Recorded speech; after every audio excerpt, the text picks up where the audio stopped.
Esse é o Ancapsu e nós vamos falar sobre um tema que não tem muita gente comentando sobre isso e que é um absurdo. O projeto de reforma do Código Civil, tá? O Brasil fez uma reforma do Código Civil há pouco tempo atrás, em termos jurídicos, né? Em 2001 foi criado o novo Código Civil, o anterior era de 1916. Então, assim, recentemente a gente alterou o Código Civil para implementar um monte de novidades e coisa e tal, e já estão querendo mudar tudo de novo agora. O principal foco dessa mudança são as redes sociais. Olha que coisa.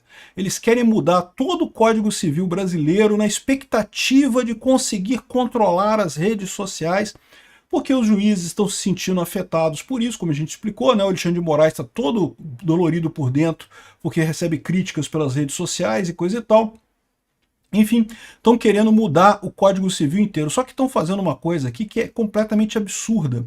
Eles estão definindo responsabilidade objetiva indireta. Ou seja, hoje você tem um princípio que faz sentido, que é se você causou, você fez uma atividade ilícita que causou dano a alguém, né, que você causou dano a alguém com aquela atividade ilícita, você tem que reparar essa pessoa. Faz todo sentido, é responsabilidade civil. Você bateu no carro de outra pessoa, mesmo que você foi sem querer, você não queria bater no carro da pessoa, coisa tal, mas você causou um ato ilícito, né, você bateu no carro da pessoa, você é obrigado a reparar o carro daquela pessoa. Não parece uma coisa razoável? Então, é razoável realmente. Isso é o que está hoje. Mas para pensar. Esse nexo causal hoje é só o nexo causal da pessoa que fez a ação com a pessoa que sofreu o dano. Eles estão querendo expandir isso para outras responsabilidades. Por exemplo, você poderia responsabilizar a empresa de carro, afinal, se a empresa de carro não tivesse construído o carro, como é que você bateria no carro da outra pessoa, não é mesmo? Então, ou seja, a Volkswagen vai ter que pagar também, a empresa que é dona que fabricou o seu carro teria responsabilidade também. Sabe-se lá o que mais que poderia vir disso daí. Um ponto que chama atenção, que parece ter sido feito para proibir armas no Brasil, porque ele faria a responsabilização do vendedor da arma e da empresa que fabricou a arma por crimes cometidos com a arma. Não tem como ter fabricante de arma no Brasil, você concorda comigo? Como é que vai ter um vendedor de arma no Brasil? Se essa arma for usada num crime, o cara é responsável por indenizar a pessoa que sofreu o atentado, né?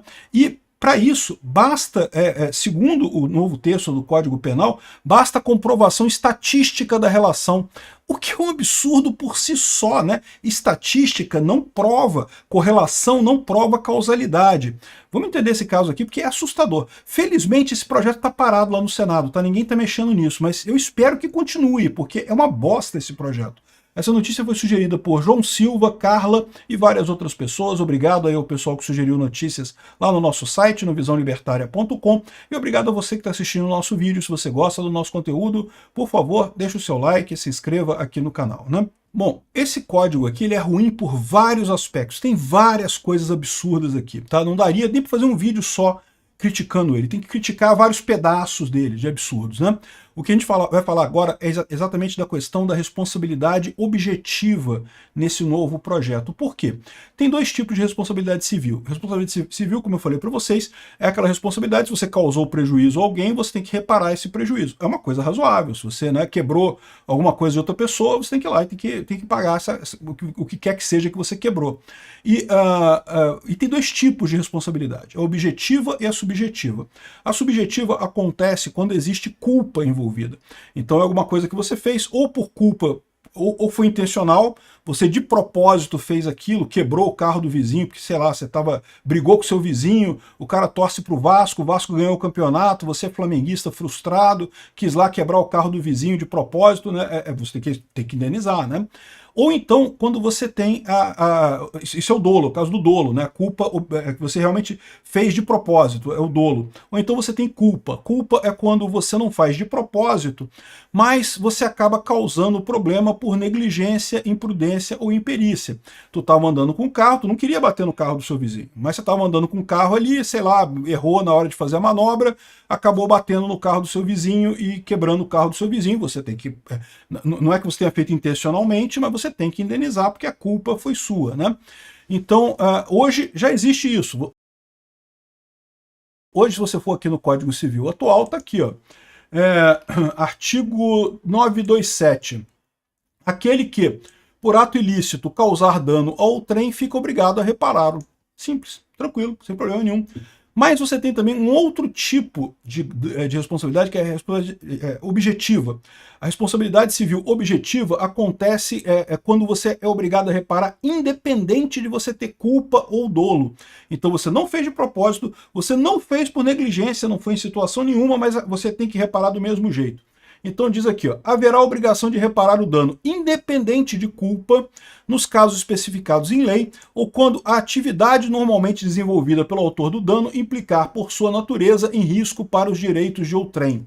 Então o que eles estão dizendo aqui? Que se a sua atividade for uma atividade que pode causar risco por definição e alguém for ferido com essa atividade, você vai ter que reparar esse dano, independente de você ter tido culpa ou negligência.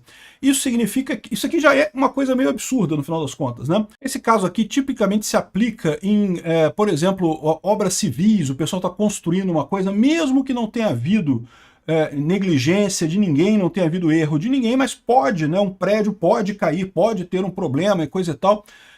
Um martelo pode cair do alto do prédio, né? Os empregados podem cometer algum ato, a empresa responde objetivamente por esse tipo de coisa, né? Já é uma coisa questionável, porque você tem que constatar o nexo causal no final das contas, mas existe essa responsabilidade objetiva já hoje. Só que o que é uma coisa bem simplesinha aqui no artigo 297, com um novo projeto, vira um verdadeiro tratado aqui, olha só. Então começa aqui, o artigo 297, a nova versão que seria, se aprovado, esse novo Código Civil, né?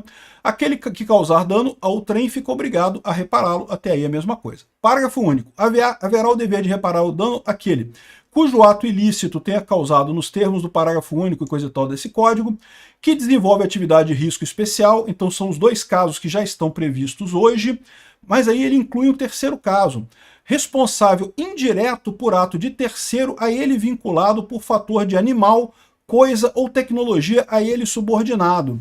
Então, ou seja, se alguma tecnologia subordinada a você, usada por terceira pessoa, causar o dano, você fica responsável por isso, você é o responsável indireto pelo ato de terceiro.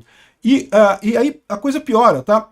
Ele coloca aqui, ó, e aí ele inclui aqui dois novos artigos, aqui, o 927A e 927B, né? E aí ele fala aqui, ó, que haverá obrigação de reparar o dano independentemente da culpa nos casos especificados em lei ou quando a atividade desenvolvida pelo autor do dano importar, por natureza dos riscos, o direito de outrem. Então está fazendo aquela outra parte aqui, né? Para a regra do caput se aplica atividade que, mesmo sem defeito e não essencialmente perigosa, induza, por sua natureza, risco especial e diferenciado aos direitos de outrem. São critérios para sua avaliação, entre outros, a estatística, a prova técnica e as máximas de experiência. E repara como é que isso daqui abre um caminho enorme para você responsabilizar todo mundo por qualquer coisa, né? Vamos tomar como exemplo o caso das armas, que é o caso que eu acho que é o mais crítico nesse caso aqui, né? Então, você sabe, tem gráficos que dizem que quanto mais armas, mais crimes. Existem outros gráficos que dizem o contrário, existem outras estatísticas que dizem o contrário. Mas basta uma estatística para que isso seja considerado válido para comprovar a relação. Então, as fábricas que produziram armas são culpadas pelo crime. É lógico, está aqui, ó. Está descrito aqui que a fábrica é culpada pelo crime, tem que indenizar a vítima da violência, né? Eles falam em algum outro lugar também sobre a responsabilidade não só física, mas também digital. De novo, o grande problema desse pessoal aqui, eles querem acabar com a internet, eles querem destruir a internet, né? Enfim, é um projeto que tem muitas críticas aqui, o pessoal coloca aqui uma crítica, aliás, tem várias críticas aqui, né? Novo Código Civil, modernização necessária ou ameaça à segurança jurídica? Eu diria que é uma ameaça absurda à segurança jurídica, porque em última análise permite você responsabilizar qualquer um por qualquer coisa. Você pode buscar alguma responsabilidade indireta da pessoa naquilo ali e culpar ela por aquele negócio. Isso vai recair sempre, lógico, sobre grandes empresas, sobre grandes lojas, porque né, nessa hora vale a máxima do advogado. Advogado quer ganhar a causa, mas quer ganhar a causa de cliente que tenha dinheiro. Processar cliente pobre, meu amigo, é dor de cabeça, cara. Tu pode até ganhar a causa, mas o cara não vai ter dinheiro para te pagar. Então é por isso que eles botam isso daqui, né? Porque eles querem responsabilizar alguém pelo caso. Aí vai responsabilizar, sei lá, né, a loja de móveis porque você instalou errado, sua cama caiu e você quebrou a perna, né? Responsabiliza, entendeu? Eu vou procurar empresas grandes. Isso é um problema, porque isso parece justiça social, né? Não porque a pessoa que foi prejudicada é uma pessoa pobre e a empresa é uma empresa grande, coisa e tal, mas isso tem uma lógica por trás disso absurda, que é o quê? Você começa a ter um custo associado a isso na empresa. A empresa precisa aumentar os custos dela, aumentar o valor do produto para poder fazer face a esses custos. O cliente, no final das contas, vai acabar pagando por essa insegurança jurídica, né? Como eu já expliquei em vários outros casos, toda lei que coloca obrigações em uma relação voluntária, ela inevitavelmente joga a culpa para a parte mais fraca. A parte mais fraca é o que vai pagar o custo dessa lei. Por mais que a intenção tenha sido boa, a parte mais forte vai transferir esse valor, esse custo para o valor de novos bens que vão vender. E pronto, vai continuar do mesmo jeito. Vai ser a parte mais fraca que vai se ferrar nessa história, inevitavelmente, né? Agora, a questão toda é que quando você faz uma coisa que equivale um lado ao outro, nem é tão ruim. É o exemplo que eu cito do caso do 13º na CLT. É uma idiotice o 13º na CLT.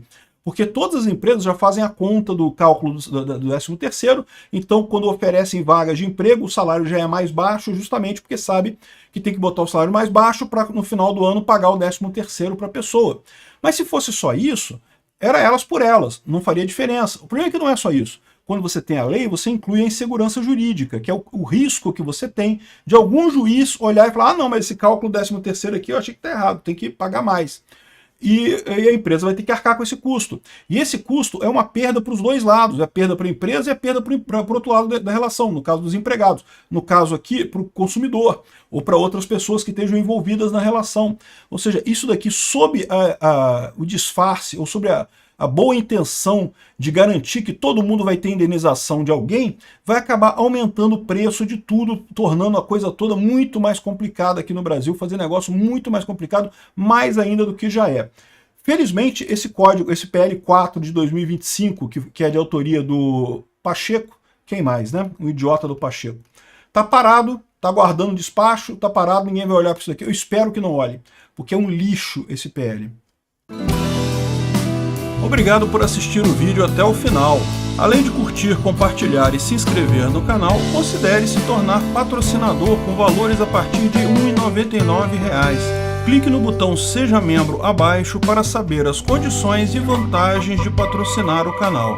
Mais informações sobre o nosso projeto, visite nossos sites indicados na tela.